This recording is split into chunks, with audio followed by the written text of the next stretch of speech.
Hello friends, welcome to our channel Study Mates. आज का हमारा टॉपिक है खुशवंत सिंह की शॉर्ट स्टोरी द इंटरव्यू। आज की इस वीडियो में हम ऑथर और स्टोरी की ब्रीफ इंफॉर्मेशन, स्टोरी के कैरेक्टर्स और स्टोरी को पूरा समझेंगे। आई होप आपको वीडियो पसंद आएगी। अगर आपको वीडियो पसंद आए तो वीडियो को लाइक एंड चैनल को सब्सक्राइब ज़रूर करिएगा। तो चलिए वीडियो को शुरू करते हैं। सबसे पहले बात करेंगे about author. Khushwant Singh, 1915-2014. He was a prolific Indian author, journalist, lawyer, and politician. He is also known for his secularism, wit, sardonic humor, and lifelong dedication to truth in his writing. His most famous work include the novel Train to Pakistan and his History of the Sikhs. Khushwant Singh का जन्म 1915 में हुआ था और इनकी death 2014 में हुई थी। ये एक प्रोलिफिक इंडियन ऑथर थे, जर्नलिस्ट, लॉयर और पॉलिटिशियन भी थे। उन्होंने धर्मनिरपेक्षता, विट, सैडोनिक ह्यूमर मतलब कि व्यंग्यात्मक ह्यूमर और अपने लेखों में बहुत से ट्रूथ को लिखा और इसके लिए वो जाने जाते हैं। उनके सबसे फेमस वर्क थे ट्रेन टू पाकिस्तान और हिस्ट्री ऑफ सिख। ये उनका सबसे ज़्यादा फेमस माना जाता है। अब बात करते हैं स्टोरी के बारे में। The interview appears to be a short story centered on a seemingly casual meeting that quickly becomes an intellectual discussion focusing on the specialized field of linguistics. The protagonist, who is a public relation officer, is visited by an American couple, Stain Towers, and his wife Marguerite. Their conversation involves Dr. Banerjee and Indian numismatics, his work, and the archaeology site of Mohenjo-daro. The most prominent theme evident in the expert is the significance of specialized knowledge and its contribution to history reconstructions. The style is dialogic and heavy and conversational.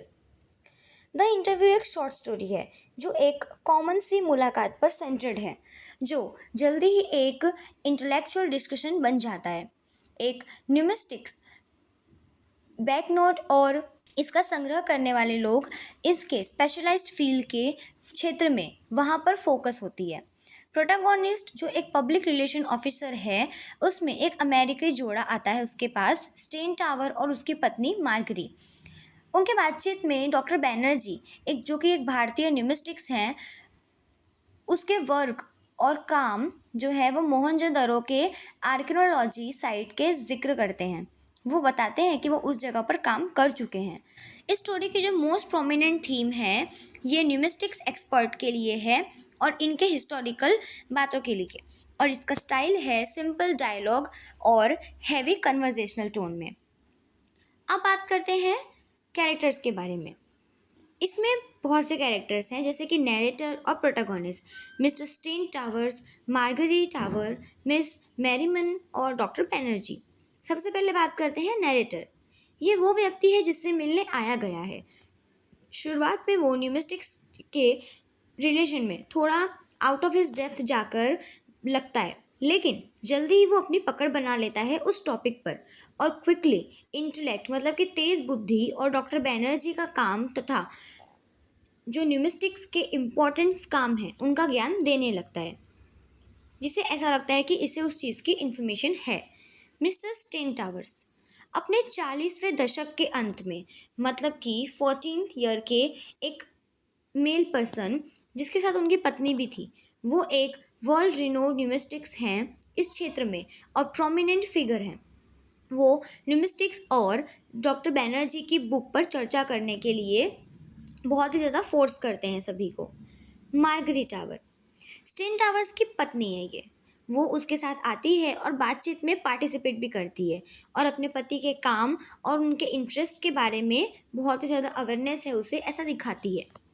Miss मैरीमन officer की ही एक female colleague जो tower को अंदर लेकर आती है। Narrator के साथ में एक प्रोफेशनल रिलेशनशिप लगता है उसका, ऐसा वो दिखाती है, मीन्स वो उसकी कलीग है। डॉक्टर बैनर्जी ये एक इंडियन न्यूमिस्टिक्स हैं जिनका काम बातचीत का केंद्र है। उन्हें प्रोमिनेंट न्यूमिस्टिक्स जर्नल्स में आर्टिकल्स लिखने, मोहेंजोदड़ो में काम करने और एक बुक पब्लिश करने के लिए जाना गया। और ये बहुत ही ज़्यादा फेमस थे न्यूमिस्टिक के तौर पर। अब हमने इस स्टोरी की इन्फॉर्मेशन, इसके कैरेक्टर्स और ऑथर की इन्फॉर्मेशन को देख लिया।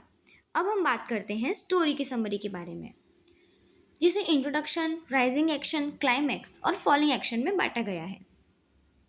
स्टोरी की शुरुआत एक नैरेटर, एक पब्लिक रिलेशन ऑफिसर के साथ में होती है, जिसे एक अमेरिकन जोड़ा स्टेन और मार्गरेट टावर से अनएक्सपेक्टेड विजिट मिलती है।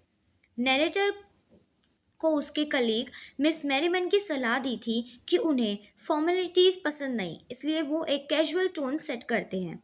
बातचीत जल्दी ही एक टर्न ले लेती है जब मार्गरी बताती है कि उसके पति स्टेन टावर एक न्यूमिस्टिक्स है। नैरेटर महसूस करते हैं कि इस क्षेत्र के बारे में कम जानकार है वो, लेकिन अपने प्रोफेशनल रवैये को बनाए रखने की कोशिश करते हुए वो इस चीज़ की इन्फॉर्मेशन ज़्यादा है ऐसे दिखाने लगते हैं।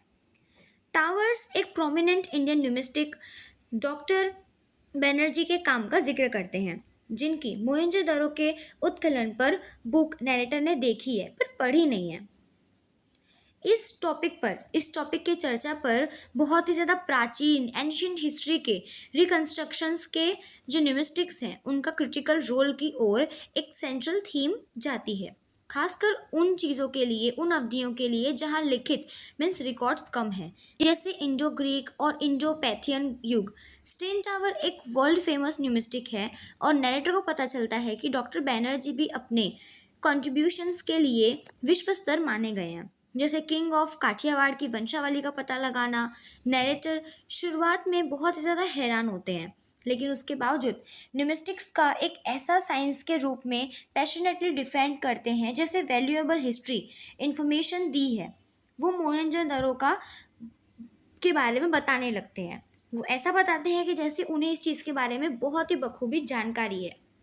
और एक्सपर्ट तब समाप्त हो जाते हैं जब नैरेटर एक डिक्शनरी की ओर हाथ बढ़ाते हैं, शायद एक पॉइंट को कंफर्म करने के लिए, लेकिन स्टेन टावर उसे रोकते हैं। उस डिक्शनरी को डॉक्टर बैनर्जी की रिकॉग्नाइज हुए वो बताते हैं। ये एक्सचेंज इंटरनेशनल स्कॉलरशिप और न्यूमिस्टिक्स जैसे क्षेत्रों के गहरे लेकिन अक्सर एक्नॉलेज मीन्स अनएक्नॉलेज सिग्निफिकेंस के इंटरेक्शन को हाईलाइट करते हुए है। इस स्टोरी में एक न्यूमिस्टिक और एक उसके बहुत ही ज़्यादा जानकार उसके बारे में बताया है, पर दूसरी तरफ जो कि बिल्कुल उसके बारे में जानकार नहीं है उसके बारे में बताया है। यहाँ पर आता है कि हमें दूसरों के सामने कैसे हमेशा कॉन्फिडेंट रहना चाहिए और इन्फॉर्मेशन ना होते हुए भी कम चीज़ों का यूज़ करके अच्छे जवाब पेश करने चाहिए, जिससे ऐसा लगे कि सामने वाले को भी इसकी इन्फॉर्मेशन अच्छी है। और इसी को दिखाते हुए ये स्टोरी को लिखा गया है। और आज की हमारी वीडियो फिर यहीं पर ख़त्म होती है। आई होप आपको ये वीडियो पसंद आई होगी। अगर आपको वीडियो पसंद आई हो तो वीडियो को लाइक एंड चैनल को सब्सक्राइब ज़रूर करिएगा। मिलते हैं अगली वीडियो में।